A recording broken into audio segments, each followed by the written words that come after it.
неща, заради които се роди. Място, на което забравените български занаяти ще оживяват. Територия, на която ще звучи българската гайда, ще се танцува българското хоро, ще се носи българската носия, ще се предават българската история и историите на нашите диалекти, хумор, традиции и обичаи. Скъпи българи, добре дошли в 9-тия сезон на Фермата, нишката на живота.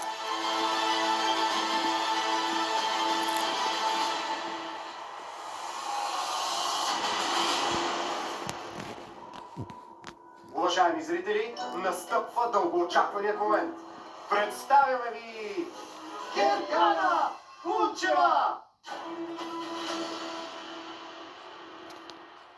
Гергана Кунчева, мис България, спортен журналист и майка на 2 деца. Когато през 2004 грабва короната в най-престижния конкурс за красота, за Гери телевизията е още мечта. Но тя се реализира само 5 години по-късно. Гери превзема стремително спортната журналистика и бързо се издига в кариерата.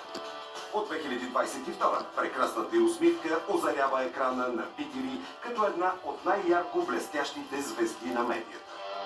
От днес Гергана Кунчева започва ново голямо приключение като водещ на Фермата 9, нишката на живота.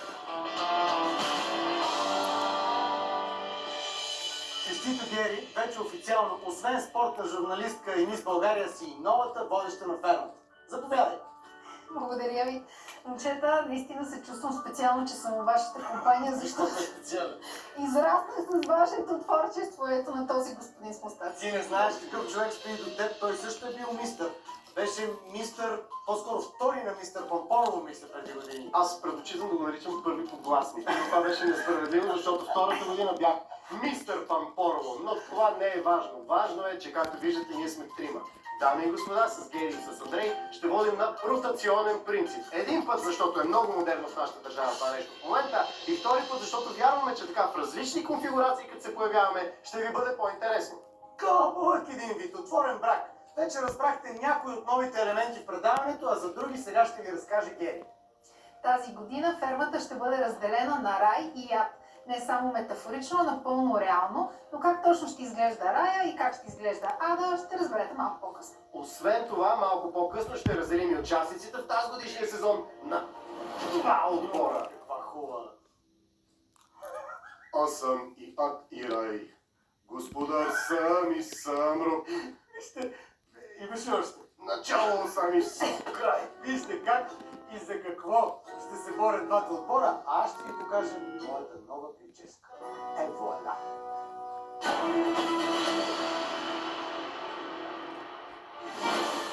Изцяло отборно ще бъде състезанието тази година във Фермата, по пътя към голямата награда от 100 000 лева.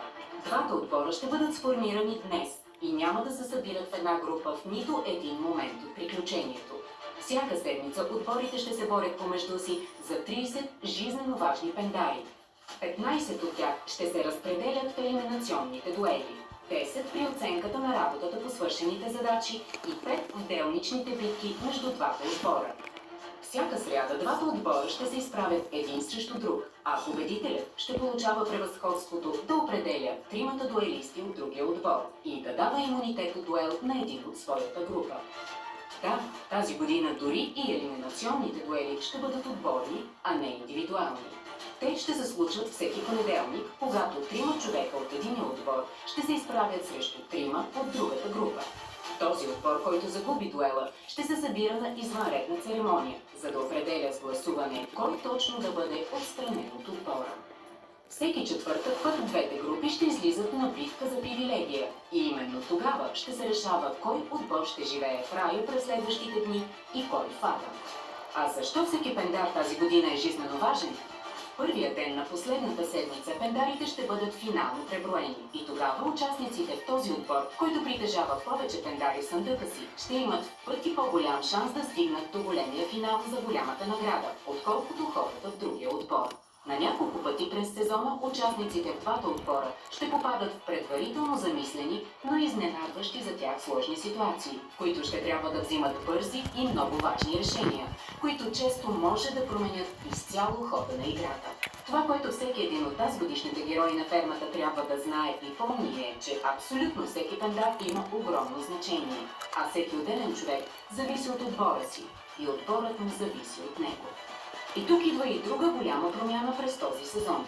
Тази година във фермата няма да има нито фермери на седмицата, нито ратари. Отборите ще са едно цяло, а всеки индивид ще заема такава позиция в иерархията на своето общество, каквато си заслужи чрез своите физически сили, работни умения и социална грамотност. И така, във фермата 9 има още много други промени, които ще ви обясняваме, когато му дойде времето. За да започне всичко, най-напред трябва да сформираме двата отбора. Тази година участниците във фермата са общо 22. 12 жени и 10 мъже. Още днес те ще бъдат разпределени на 2 тима, съответно от по 6 дами и 5 господа. Всички те преминаха дълги кастинги и ние вече добре познаваме техните възможности. Затова, за да има максимална равнопоставеност на силите, продукцията ще разпредели първите 14 фермери на 2 групи от по 7 души.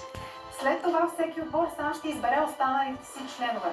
Интересно е да отбележим, че тази година има много по-млади състезатели, отколкото в предишните няколко сезона. Ще започнем представянето с 2 много красиви дами. Едната е печелила короната на Мис България, а другата няма такава титла, но не защото й липсват качества, а просто защото не е участвала. Уважаеми зрители, дойде моментът да сложим основите на двата отбора.